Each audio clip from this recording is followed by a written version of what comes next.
ലൂക്കോസ് അധ്യായം 6. ഒരു ശബ്ബത്തിൽ യേശു വിളഭൂമിയിൽ കൂടി പോകുകയായിരുന്നു. അദ്ദേഹത്തിന്റെ ശിഷ്യന്മാർ കതിരുകൾ പറിച്ച് കൈകളിൽ വെച്ച് തിരുമ്മി ധാന്യം തിന്നു തുടങ്ങി. ചില പരീശന്മാർ, ശബ്ബത്തിൽ നിയമവിരുദ്ധമായത് നിങ്ങൾ ചെയ്യുന്നത് എന്തുകൊണ്ട് എന്ന് ചോദിച്ചു. ദാവീദും കൂടെയുള്ളവരും തങ്ങൾക്ക് വിശന്നപ്പോൾ എന്തു ചെയ്തു എന്ന് നിങ്ങൾ വായിച്ചിട്ടില്ലേ? അവൻ ദൈവാലയത്തിൽ പ്രവേശിച്ച് പുരോഹിതന്മാർ മാത്രമല്ലാതെ മറ്റാർക്കും തിന്നുവാൻ പാടില്ലാത്ത കാഴ്ചയപ്പം എടുത്തു ഭക്ഷിച്ചു, കൂടെയുള്ളവർക്കും കൊടുത്തു എന്ന് ഉത്തരം പറഞ്ഞു. മനുഷ്യപുത്രൻ ശബ്ബത്തിന്റെയും കർത്താവാകുന്നു എന്നും അവരോട് പറഞ്ഞു. മറ്റൊരു ശബ്ബത്തിൽ അദ്ദേഹം പള്ളിയിൽ ചെന്ന് ഉപദേശിച്ചുകൊണ്ടിരുന്നു. വലങ്കൈ ശോഷിച്ചുപോയ ഒരു മനുഷ്യൻ അവിടെ ഉണ്ടായിരുന്നു. പരീശന്മാരും വേദജ്ഞരും യേശുവിനെ കുറ്റപ്പെടുത്തുവാൻ കാരണം അന്വേഷിച്ചുകൊണ്ടിരുന്നു. അതുകൊണ്ട് അദ്ദേഹം ശബ്ബത്തിൽ സൗഖ്യമാക്കുമോ എന്ന് അവർ നിരീക്ഷിച്ചു. എന്നാൽ അവരുടെ വിചാരം എന്തെന്ന് ഗ്രഹിച്ചിട്ട് യേശു കൈ ശോഷിച്ച മനുഷ്യനോട്, എഴുന്നേറ്റ് എല്ലാവരുടെയും മുമ്പിൽ നിൽക്കുക എന്നു പറഞ്ഞു. അവൻ എഴുന്നേറ്റ് അവിടെ നിന്നു. പിന്നെ യേശു അവരോട്, ഞാൻ നിങ്ങളോട് ചോദിക്കട്ടെ, ശബ്ബത്തിൽ നന്മ ചെയ്യുന്നതോ തിന്മ ചെയ്യുന്നതോ, ജീവനെ രക്ഷിക്കുന്നതോ അതിനെ നശിപ്പിക്കുന്നതോ ഏതാകുന്നു നിയമാനുസൃതം എന്ന് ചോദിച്ചു. അദ്ദേഹം അവരെയെല്ലാം ചുറ്റും നോക്കിയിട്ട് ആ മനുഷ്യനോട്, നിന്റെ കൈ നീട്ടുക എന്ന് പറഞ്ഞു. അവൻ അങ്ങനെ ചെയ്തു. അവന്റെ കൈ പരിപൂർണമായി സുഖപ്പെടുകയും ചെയ്തു. എന്നാൽ അവർ ക്രോധം നിറഞ്ഞവരായി യേശുവിനെ എന്ത് ചെയ്യണമെന്ന് തമ്മിൽ ആലോചിച്ചു. അന്നൊരിക്കൽ യേശു പ്രാർത്ഥിക്കുവാൻ മലയിലേക്ക് കയറിപ്പോയി. ദൈവത്തോടുള്ള പ്രാർത്ഥനയിൽ രാത്രി ചെലവഴിച്ചു. നേരം വെളുത്തപ്പോൾ അദ്ദേഹം ശിഷ്യന്മാരെ അടുക്കൽ വിളിച്ചു. അവരിൽ 12 പേരെ തിരഞ്ഞെടുത്ത് അവർക്ക് അപ്പോസ്തലന്മാർ എന്ന് നാമകരണം ചെയ്തു. അവരുടെ പേരുകൾ ഇവയാണ്: ശിമോൻ, അയാൾക്ക് പത്രോസ് എന്ന് അദ്ദേഹം പേരിട്ടു.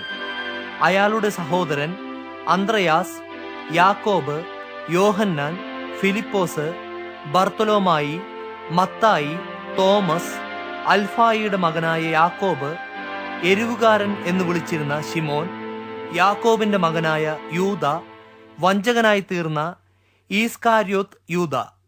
അദ്ദേഹം അവരോടൊപ്പം ഇറങ്ങിച്ചെന്ന് സമഭൂമിയിൽ നിന്നു. അവിടെ അദ്ദേഹത്തിന്റെ ശിഷ്യന്മാരുടെ ഒരു വലിയ സമൂഹവും യഹൂദ്യയിൽ എല്ലായിടത്തു നിന്നും സോരിന്റെയും സീദോന്റെയും സമുദ്രതീരത്തു നിന്നും വചനം കേൾപ്പാനും രോഗശാന്തി പ്രാപിപ്പാനും വന്ന അനവധി ആളുകളും ഉണ്ടായിരുന്നു. ദുരാത്മാക്കളാൽ കഷ്ടപ്പെട്ടിരുന്നവർ സൗഖ്യം പ്രാപിച്ചു.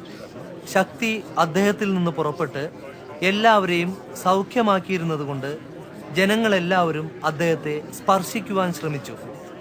ശിഷ്യന്മാരെ നോക്കിക്കൊണ്ട് അദ്ദേഹം പറഞ്ഞു, ദരിദ്രരായ നിങ്ങൾ അനുഗ്രഹിക്കപ്പെട്ടവർ, ദൈവരാജ്യം നിങ്ങൾക്കുള്ളത്. ഇപ്പോൾ വിശക്കുന്നവരായ നിങ്ങൾ അനുഗ്രഹിക്കപ്പെട്ടവർ, നിങ്ങൾക്ക് തൃപ്തിയുണ്ടാകും. ഇപ്പോൾ കരയുന്നവരായ നിങ്ങൾ അനുഗ്രഹിക്കപ്പെട്ടവർ, നിങ്ങൾ ചിരിക്കും. മനുഷ്യപുത്രൻ നിമിത്തം മനുഷ്യർ നിങ്ങളെ വെറുത്ത് പൃഷ്ഠരാക്കി അപമാനിച്ച് നിങ്ങളുടെ പേര് ദോഷമുള്ളതായി തള്ളിക്കളയുമ്പോൾ നിങ്ങൾ അനുഗ്രഹിക്കപ്പെട്ടവർ. ആ ദിവസത്തിൽ ആനന്ദിക്കുകയും സന്തോഷിച്ചു തുള്ളുകയും ചെയ്യുവിൻ. എന്തുകൊണ്ടെന്നാൽ സ്വർഗത്തിൽ നിങ്ങളുടെ പ്രതിഫലം വലിയത്. അവരുടെ പിതാക്കന്മാർ പ്രവാചകന്മാരോട് അങ്ങനെ തന്നെ പെരുമാറിയല്ലോ. എന്നാൽ ധനികരെ, നിങ്ങൾക്ക് കഷ്ടം! നിങ്ങൾക്കുള്ള ആശ്വാസം നിങ്ങൾക്ക് കിട്ടിക്കഴിഞ്ഞു. ഇപ്പോൾ തൃപ്തരായ നിങ്ങൾക്ക് കഷ്ടം! നിങ്ങൾക്ക് വിശക്കും. ഇപ്പോൾ ചിരിക്കുന്ന നിങ്ങൾക്ക് കഷ്ടം! നിങ്ങൾ ദുഃഖിച്ചു കരയും. എല്ലാവരും നിങ്ങളെ പുകഴ്ത്തി പറയുമ്പോൾ നിങ്ങൾക്ക് കഷ്ടം! അവരുടെ പൂർവ്വ പിതാക്കന്മാരും കള്ളപ്രവാചകന്മാരോട് അങ്ങനെ തന്നെ ചെയ്തിട്ടുണ്ടല്ലോ. എന്നാൽ എന്റെ വചനം കേൾക്കുന്ന നിങ്ങളോട് ഞാൻ പറയുന്നു, നിങ്ങളുടെ ശത്രുക്കളെ സ്നേഹിക്കുവിൻ, നിങ്ങളെ വെറുക്കുന്നവർക്ക് നന്മ ചെയ്യുവിൻ, നിങ്ങളെ ശപിക്കുന്നവരെ അനുഗ്രഹിക്കുവിൻ, നിങ്ങളെ നിന്ദിക്കുന്നവർക്കു വേണ്ടി പ്രാർത്ഥിക്കുവിൻ. ഒരുവൻ നിന്റെ ഒരു ചെകിട്ടത്തടിക്കുന്നുവെങ്കിൽ അവന് മറ്റേ ചെകിടും കാണിച്ചു കൊടുക്കുക. നിന്റെ മേലങ്കി എടുക്കുന്നവന് അങ്കിയും കൂടെ നൽകാൻ മടിക്കരുത്. നിന്നോട് ആവശ്യപ്പെടുന്ന ഏവർക്കും കൊടുക്കുക. നിനക്കുള്ളത് ആരെങ്കിലും എടുത്തുകളയുന്നുവെങ്കിൽ അത് തിരികെ ആവശ്യപ്പെടരുത്. മറ്റുള്ളവർ നിങ്ങൾക്ക് ചെയ്യണമെന്ന് നിങ്ങൾ ആഗ്രഹിക്കുന്നതുപോലെ നിങ്ങൾ അവർക്കും ചെയ്യുവിൻ. നിങ്ങളെ സ്നേഹിക്കുന്നവരെ സ്നേഹിച്ചാൽ അതിൽ നിങ്ങൾക്ക് അഭിമാനിക്കാൻ എന്താണുള്ളത്? പാപികൾ പോലും തങ്ങളെ സ്നേഹിക്കുന്നവരെ സ്നേഹിക്കുന്നു. നിങ്ങൾക്ക് നന്മ ചെയ്യുന്നവർക്ക് നിങ്ങൾ നന്മ ചെയ്താൽ അതിൽ അഭിമാനിക്കാൻ എന്താണുള്ളത്? പാപികൾ പോലും അത് ചെയ്യുന്നു. മടക്കിത്തരുമെന്ന് നിങ്ങൾക്ക് വിശ്വാസമുള്ളവർക്ക് വായ്പ കൊടുത്താൽ അതിൽ നിങ്ങൾക്ക് എന്താണ് അഭിമാനിക്കാനുള്ളത്? പാപികൾ പോലും തീർച്ചയായും തിരിച്ചു കിട്ടുമെന്ന പ്രതീക്ഷയോടെ പാപികൾക്ക് വായ്പ കൊടുക്കുന്നു. എന്നാൽ നിങ്ങളുടെ ശത്രുക്കളെ സ്നേഹിക്കുവിൻ, അവർക്ക് നന്മ ചെയ്യുവിൻ, തിരിച്ചു കിട്ടുമെന്ന പ്രതീക്ഷ കൂടാതെ അവർക്ക് വായ്പ കൊടുക്കുവിൻ.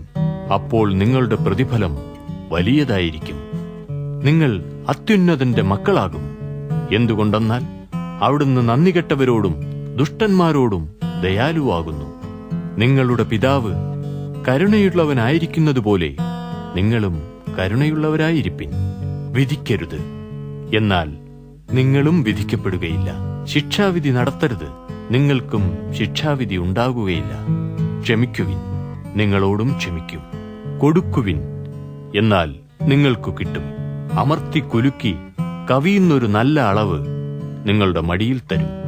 നിങ്ങൾ ഉപയോഗിക്കുന്ന അളവുകൊണ്ട് നിങ്ങൾക്കും അളന്നു കിട്ടും. അദ്ദേഹം അവരോട് ഈ ഉപമയും പറഞ്ഞു. അന്ധനെ നയിക്കുവാൻ കഴിയുമോ? ഇരുവരും കുഴിയിൽ വീണുപോകയില്ലയോ? ശിഷ്യൻ ഗുരുവിനു മീതെയല്ല, എന്നാൽ അഭ്യസനം തികഞ്ഞവൻ ഗുരുവിനെപ്പോലെ ആയിത്തീരും. നിന്റെ സഹോദരന്റെ കണ്ണിലെ കരട് നോക്കുകയും സ്വന്തം കണ്ണിലെ കോൽ ശ്രദ്ധിക്കാതിരിക്കുകയും ചെയ്യുന്നതെന്ത്? നിന്റെ സ്വന്തം കണ്ണിലെ കോൽ കാണാൻ കഴിയാതിരിക്കുമ്പോൾ, സഹോദര, ഞാൻ നിന്റെ കണ്ണിലെ കരട് എടുത്തുകളയട്ടെ എന്ന് നിനക്ക് എങ്ങനെ പറയാൻ കഴിയും?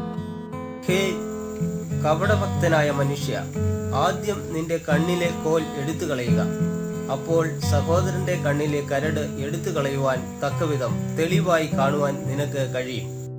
ചീത്ത ഫലം കായ്ക്കുന്ന നല്ല വൃക്ഷമില്ല, നല്ല ഫലം കായ്ക്കുന്ന ചീത്ത വൃക്ഷവുമില്ല. ഏതു വൃക്ഷത്തെയും അതിന്റെ ഫലം കൊണ്ടറിയാം. ആളുകൾ മുൾച്ചെടികളിൽ നിന്ന് അത്തിപ്പഴമോ ഞെരിഞ്ഞിലിൽ നിന്ന് മുന്തിരിങ്ങയോ ശേഖരിക്കുന്നില്ല. നല്ല മനുഷ്യൻ തന്റെ ഹൃദയത്തിൽ സംഭരിച്ചിരിക്കുന്ന നന്മയിൽ നിന്ന് നല്ല കാര്യങ്ങൾ പുറപ്പെടുവിക്കുന്നു. ദുഷ്ടമനുഷ്യൻ തന്റെ ഹൃദയത്തിൽ സംഭരിച്ചിരിക്കുന്ന തിന്മയിൽ നിന്ന് ദോഷമുള്ള കാര്യങ്ങൾ പുറപ്പെടുവിക്കുന്നു. ഹൃദയത്തിൽ നിറഞ്ഞു കവിയുന്നതാണല്ലോ വായ് പ്രസ്താവിക്കുന്നത്. നിങ്ങൾ എന്നെ കർത്താവേ കർത്താവേ എന്ന് വിളിക്കുകയും ഞാൻ പറയുന്നത് പ്രവർത്തിക്കാതിരിക്കുകയും ചെയ്യുന്നത് എന്തുകൊണ്ട്? എന്റെ അടുക്കൽ വന്ന് എന്റെ വചനങ്ങൾ കേൾക്കുകയും അവയെ പ്രയോഗത്തിലാക്കുകയും ചെയ്യുന്നവൻ ആരോട് സദൃശൻ എന്ന് ഞാൻ നിങ്ങൾക്ക് കാണിച്ചു തരാം. ആഴത്തിൽ കുഴിച്ച് പാറമേൽ അടിസ്ഥാനമിട്ട് വീട് പണിയുന്നവനോട് അവൻ സദൃശൻ. വെള്ളപ്പൊക്കമുണ്ടായപ്പോൾ ഒഴുക്ക് ആ വീട്ടിന്മേൽ അടിച്ചു.